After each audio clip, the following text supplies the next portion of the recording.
சிறை படத்துடைய movie review தான் இந்த வீடியோல பார்க்க போறோம். விக்ரம் பிரபு படத்துல பாத்தீங்கன்னா ஒரு எக்ஸ்கார்ட் போலீஸ் ஆபீசரா வராரு. அதாவது கிரிமினல் எல்லாம் ஜெயில இருந்து கோர்ட்டு கூட்டு போகக்கூடிய இந்த எக்ஸ்கார்ட் போலீஸ் ஆபீசர்ஸ் இருப்பாங்க இல்லையா, அந்த மாதிரி கேரக்டர்ல தான் விக்ரம் பிரபு பாத்தீங்கன்னா வராரு. சோ இப்படி இருக்கும்போது விக்ரம் பிரபு பாத்தீங்கன்னா ஒரு கிரிமினல வேலூர் ஜெயில இருந்து கோர்ட்டுக்கு கூட்டு போறாரு. அந்த கிரிமினல் தான் இந்த படத்துடைய ஹீரோவான அக்ஷய் குமார். சோ அக்ஷய் குமார் கூட்டு போயிட்டு இருக்கும் போது என்னென்ன சம்பவங்கள் அரங்கேறிச்சு, இவங்க அந்த கோர்ட்டுக்கு வேற கூட்டு போனாங்களா இல்லையா, ஹீரோவுடைய பேக் ஸ்டோரி என்ன அப்படிங்கிறது தான் இந்த சிறை படத்துடைய மொத்த கதையுமே. சோ ஃபர்ஸ்ட் படத்துல நடிச்சுக்கிற கேரக்டர்ஸோட பெர்ஃபார்மன்ஸ் அப்படின்னு பார்த்தோம்னா ஃபர்ஸ்ட் விக்ரம் பிரபு அவரோட பெர்ஃபார்மன்ஸ் டாப் நச்சா இருந்துச்சு அப்படின்னு தாங்க சொல்லி ஆகணும். இந்த கேரக்டருக்கு அளவெடுத்து தச்ச மாதிரி பெர்ஃபெக்ட்டா சூட் ஆயிருந்தாரு. அண்ட் அடுத்து அக்ஷய் குமார். சோ இதுதான் அவரோட ஃபர்ஸ்ட் திரைப்படம். ஆனா ஃபர்ஸ்ட் திரைப்படம் மாதிரி தெரியலங்க, அப்சல்யூட்டா வேற லெவல் பெர்ஃபார்மன்ஸா கொடுத்திருக்காரு. சோ கண்டிப்பா அவருக்கான வாய்ப்புகள் அப்படிங்கிறது நிறைய கிடைக்க போகுதுங்க. அண்ட் அடுத்து படத்துடைய ஹீரோயினான அனிஷ்மா, அவங்களோட பெர்ஃபார்மன்ஸுமே சூப்பரா இருந்துச்சு. ஓவரால் பார்க்கும்போது இந்த படத்துல நடிச்சுக்கிற கேரக்டர்ஸ் எல்லாமே பார்த்தீங்கன்னா அவங்களோட பெர்ஃபார்மன்ஸை சூப்பராகவே கொடுத்திருக்காங்க அப்படின்னு சொல்லலாம். அண்ட் அடுத்து படத்துல பாசிட்டிவ்ஸ் அப்படின்னு பார்த்தோம்னா இந்த படத்தோட ஸ்கிரீன் பிளே அண்ட் டியூரேஷன் தாங்க. சோ படத்தோட டியூரேஷன் பாத்தீங்கன்னா 2 மணி நேரம் 5 நிமிஷம். இது வந்து பாத்தீங்கன்னா ரொம்ப ரொம்ப பர்ஃபெக்டான டியூரேஷன் அப்படின்னு தாங்க சொல்லி ஆகணும். சோ இந்த 2 மணி நேரத்துல ஸ்கிரீன் பிளே வந்து எந்த அளவுக்கு எங்கேஜிங்கா கொடுக்க முடியுமோ அந்த அளவுக்கு எங்கேஜிங்கா கொடுத்திருக்காங்க. ஒரு சீன் கூட போர் அடிக்கலங்க, அதுதான் மெயினான விஷயமே. இப்போ வரக்கூடிய படங்கள்லாம் எவ்வளவு பெரிய டியூரேஷன்ல வருது, எவ்வளவு லென்த்தியா வருது, எவ்வளவு போரிங்கான சீன்ஸோட வருது அப்படிங்கறதெல்லாம் உங்களுக்கே தெரியும். அந்த வகையில பார்க்கும்போது இந்த படத்தோட டியூரேஷன் ஆகட்டும் ஸ்கிரீன் பிளே ஆகட்டும் ரெண்டுமே டாப் நச்சா இருந்துச்சு அப்படின்னு சொல்லலாம். இந்த படத்துல ஒரு சீன் கூட தேவையில்லப்பா அப்படின்னு சொல்லிட முடியாது. எல்லா சீனுமே பார்த்தீங்கன்னா சூப்பராகவே இருந்துச்சு, பெர்ஃபெக்டாவே இருந்துச்சு.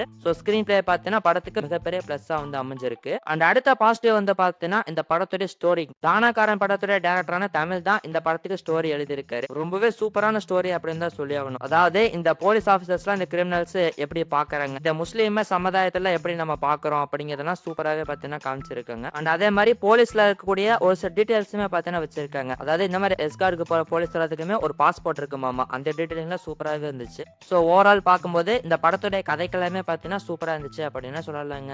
அண்ட் அடுத்த பிளஸ் என்ன அப்படின்னு பார்த்தீங்கன்னா இந்த படத்துடைய மியூசிக் தான். ஜஸ்டின் பிரபாகரன் அவர் தான் இந்த படத்துக்கு மியூசிக் பண்ணிருக்காரு. சாங்ஸ் வந்து பார்த்தீங்கன்னா சீன்ஸோட வரும்போது ஓகே அப்படிங்கிற மாதிரி இருக்கு. ஆனா பிஜிஎம் வந்து பார்த்தீங்கன்னா டாப் நச்சா கொடுத்திருக்காருங்க. சோ இந்த மாதிரி திறமை வாய்ந்த மியூசிக் டைரக்டர்ஸ் நம்ம தமிழ் சினிமாவில் நிறைய பேர் இருக்காங்க. போன தடவை கூட பைசன் படம் பார்த்தோம், அதுல நிவாஸ் கே பிரசன்னா தரமான மியூசிக்கு கொடுத்திருந்திருப்பாரு. ஆனா இந்த மாதிரி திறமை வாய்ந்த மியூசிக் டைரக்டர்ஸ்க்கு அந்த அளவுக்கு சான்ஸ் கிடைக்கிறது இல்லையோ அப்படிங்கிற மாதிரி தான் தோணுது. சோ இந்த மாதிரி மியூசிக் டைரக்டர்ஸ்க்கு இன்னும் நிறைய வாய்ப்புகள் கிடைச்சிருச்சுன்னா சூப்பரா இருக்கும். இத பத்தி உங்களோட ஒப்பீனியனை கமெண்ட்ல சொல்லுங்க. அண்ட் அடுத்த பிளஸ் என்ன அப்படின்னு பாத்தீங்கன்னா இந்த படத்தோட காஸ்டிங் ஒரு பெர்ஃபெக்ட்டான காஸ்டிங் அப்படிங்கறத பண்ணிருக்காங்க. விக்ரம் பிரபுவா இருக்கட்டும், அக்ஷய் குமார் ஆகட்டும், அனிஷ்மாவா இருக்கட்டும், இவங்களை தாண்டி சின்ன சின்ன கேரக்டர்ஸ் ஆகட்டும், இந்த படத்துல யாராலும் நடிச்சா நல்லா இருக்குமோ அப்படிங்கறத சூஸ் பண்ணி செமையா செலக்ட் பண்ணி போட்டிருக்காங்க அப்படின்னு சொல்லலாம். அண்ட் அதுவுமே படத்துக்கு மிகப்பெரிய பிளஸ்ஸா தான் அமைஞ்சிருக்கு. அண்ட் அடுத்த பிளஸ் வந்து பாத்தீங்கன்னா இந்த படத்தோட எடிட்டிங், பிலமின் ராஜ் அவர் தான் படத்தை எடிட் பண்ணிருக்காரு. அவருடைய ஒர்க் தரமா இருந்துச்சு அப்படின்னு சொல்லலாம். சோ இதை தாண்டி படத்தோட சினிமாட்டோகிராஃபி ஆகட்டும், கேமரா ஒர்க் ஆகட்டும் எல்லாமே பாத்தீங்கன்னா பெர்ஃபெக்ட்டா இருந்துச்சு. சோ இப்ப படத்துல நெகட்டிவ் அப்படின்னு பார்த்தோம்னா படத்துல நெகட்டிவ் சொல்றதுக்கு எதுவுமே இல்லைங்க. படத்துல சின்னதா ஒரு லவ் போர்ஷன் வரும், அது வந்து பார்த்தா யூசுவலா இருக்கிற மாதிரி இருக்குமே தவிர அது லேக்லாம் வந்து அடிக்காது. அது மட்டும் கரெக்ட் பண்ணி வித்தியாசமா பண்ணிக்கலாமோ அப்படிங்கிற மாதிரி தான் தோணுச்சு. மத்தபடி படத்துல பாத்தீங்கன்னா நெகட்டிவ் அப்படிங்கிறதுக்கு வார்த்தையே கிடையாது, ஃபுல் அண்ட் ஃபுல்லா பாசிட்டிவ்ஸ் தான். சோ ஓவரால் இந்த திரைப்படம் எப்படி ப்ரோ இருக்கு அப்படின்னு கேட்டீங்கன்னா ஒரு ஒர்த்தான தியேட்ரிக்கல் வாட்ச் அப்படின்னு நான் சொல்லுவேன். கண்டிப்பா டைம் இருந்துச்சு அப்படின்னா ஃபேமிலியோட போய் இந்த படத்தை பாத்துருங்க. படத்துல அடல்ட் கண்டென்ட் அப்படின்னா எதுவுமே கிடையாது, தாராளமா ஃபேமிலியோட போய் பார்க்கலாம். சோ டைம் இருந்துச்சு அப்படின்னா மிஸ் பண்ணாம இந்த திரைப்படத்தை தியேட்டர்ஸ்ல பாத்துருங்க. சோ இந்த திரைப்படத்துக்கு என்னோட ரேட்டிங் பாத்தீங்கன்னா